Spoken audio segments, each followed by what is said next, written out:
sobre chantininho com vocês, que é uma dúvida muito comum, tá? Então aqui é tudo sobre chantininho, o que é que vocês precisam saber. Primeira coisa, né? Existem vários chantilis no mercado, né? Que você pode aí encontrar facilmente. Eu particularmente utilizo desde quando eu comecei o Amélia, tá certo?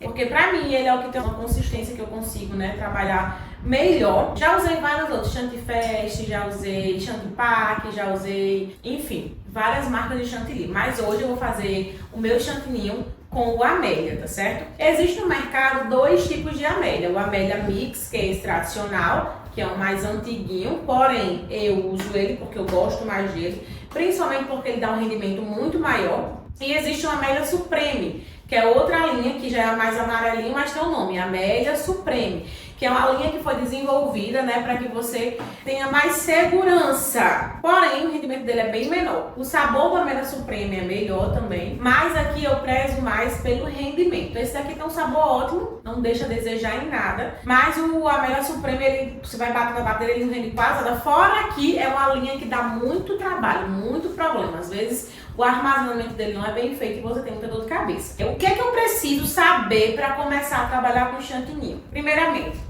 cuidados com o chantilly, tá, gente? Esse chantilly, se vocês virem aqui na embalagem, ele tá falando aqui, ó, não expor a luz solar direta e a fonte de calor, não submeter esse produto a mudanças bruscas de temperatura, não congelar, transportar e armazenar o produto em temperatura de 4 a 20 graus. Isso aqui são as recomendações que a própria fábrica recomenda, né? Só que a gente sabe que a realidade é outra. Em várias lojas de confeitaria você não encontra esse chantilly armazenado em um local refrigerado. Então, infelizmente, a gente tem muito problema com o chantilly por conta dessa questão, né? De que elas não armazenam direito, então a gente se prejudica. Então você na sua casa não vai armazenar esse chantilly em um ambiente quente, em armário, em despensa. Tenta colocar em cantos mais frios, tá? De preferência se você tiver algum ambiente climatizado, se você não tiver geladeira, pelo menos o que você vai usar com mais frequência. Se você tiver uma produção muito grande já e tiver que comprar muitas caixas de chantilly, recomendo que você coloque um ambiente mais frio que você tiver da sua casa, tá? Para que não tenha dor de cabeça. E outra coisa, detalhe também, é meio difícil até de falar isso porque a gente preza sempre pelo crescimento, né? Então, eu tô conseguindo decorar muitos bolos por semana e eu compro o chantilly de fardos, 10 fardos, 15 fardos. Se você tiver uma velocidade grande de consumo desse chantilly, eu recomendo que você compre. Mas se você comprar 15 fardos de chantilly porque pegou uma promoção, mas você vai levar 4 ou 5 meses para utilizar esse chantilly, eu não indico que você faça isso. Porque é um produto que muda muito fácil. Você pode perder as 15 caixas. Já tive alunas, até mesmo eu já tive problema com isso, de comprar e não utilizar na velocidade que deveria ser utilizada e simplesmente ele pedrar. Ele vai formar uma placa de gordura pelo choque térmico. O que acontece? Já aconteceu com vocês aí, vocês vão comprar o chantilly e aí ele tá perfeito, mas você vai e coloca na refrigeração, na geladeira. Você vai usar 2 dias depois, o que acontece? Ele tá pedrado. O chantilly ele tem como base gordura, né? E aí quando ele sofre um choque térmico, ele forma uma placa de gordura. E depois que ele forma essa placa de gordura, você não vai conseguir mais o ponto perfeito para você trabalhar. Cuidado com isso, gente. Cuidado com o processo de armazenamento. Cuidado, prefira comprar em locais que vendam o chantilly sobre refrigeração. E se vocês sentirem que lá mesmo ele tá duro, não traz para casa, tá? Porque ele não vai prestar. Você consegue até bater o chantilly, mas ele não vai dar ponto de decorar. Você consegue bater para fazer uma sobremesa, um mousse, algo nesse sentido, mas para decorar ele não vai dar ponto, tá bom? Então assim, os principais cuidados com o chantilly é esse. De modo geral, todas as marcas seguem essa linha de raciocínio. Cuidado com temperatura, cuidado com armazenamento. Para utilizar, eu recomendo sempre refrigerar com antecedência, mas também não tem muita besteira aqui não. Para aparecer um bolo em cima da hora, não tem um chantilly gelado, abro esse daqui, ó, e faço esse daqui, ó. Coloco em uma forma de alumínio larga e levo para a geladeira, para o congelamento, lá para o freezer. levo pro freezer. Meia hora ele vai estar pedrando. Assim, ó, vocês vão ver aqui, ó, pedacinhos de gelo dentro do chantilly. Eu não uso ele congelado, tá? Eu uso ele pedrando assim. Por quê? O rendimento vai ser muito maior, porque aqui é a temperatura ideal para o manuseio, né? Então, se você usar ele meio gelado, ele não vai nem chegar no ponto para comer essa história. Então, cuidado com isso. Então, vamos para a receita em si, né? É 1 litro de chantilly bem gelado, como eu mostrei para vocês aqui, ó, quase pedrando. Esse passo aqui é muito importante, tá? Aqui tem 200 gramas de leite em pó e já coloquei 10 gramas de glacê real. Esse aqui é um chantilly estabilizado que eu vou falar para vocês a diferença. Glacê real e leite em pó.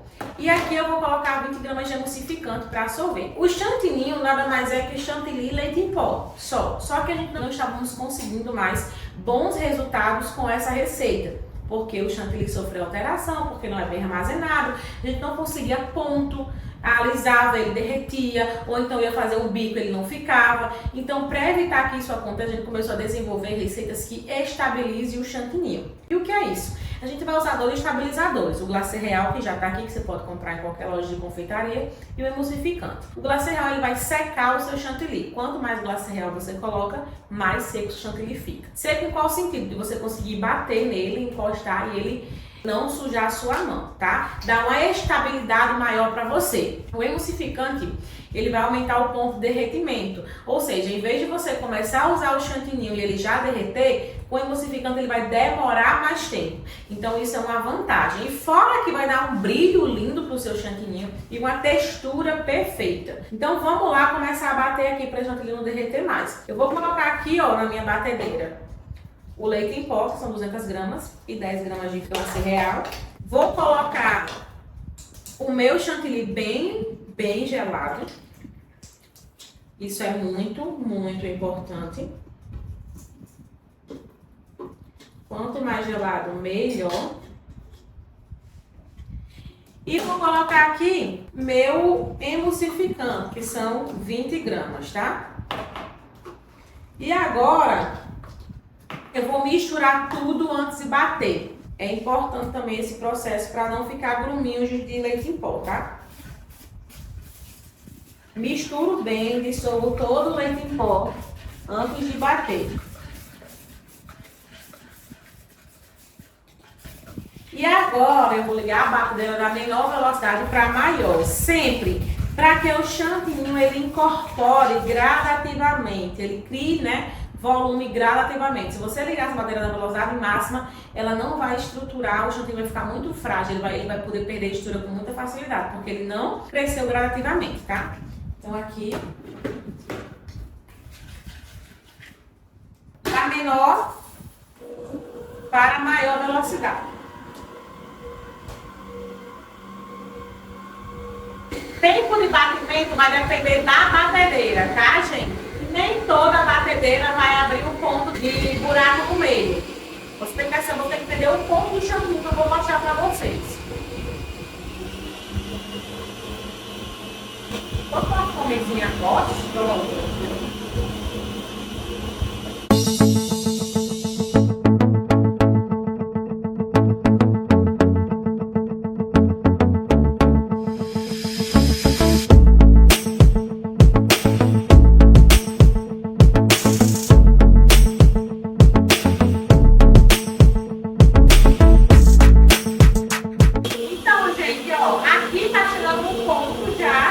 Perceba que a madeira está bem pesada e abriu um buraco meu, então o barulho ele muda. Vou empurrar aqui um pouquinho.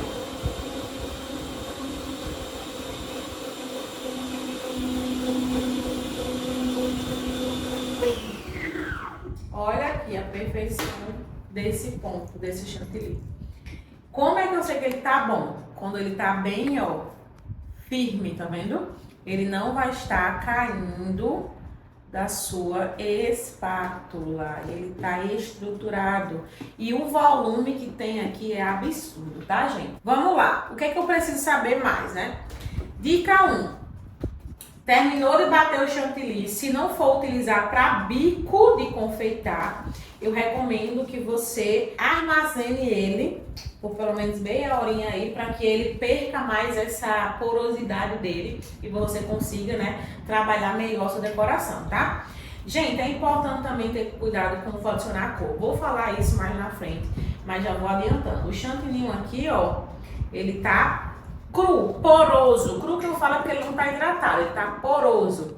Eu não posso usar ele desse jeito aqui, eu preciso hidratá-lo, tá? E para hidratar é água, é leite condensado, é o próprio chantilly. Entendido, gente? Então esses são os pratos que eu vou ter com chantininho. Vou falar mais durante o curso, né, que vai ter decoração e tudo mais. Então, qualquer dúvida pode deixar aqui. Não esquece de avaliar essa aula e marcar ela como assistida, tá certo?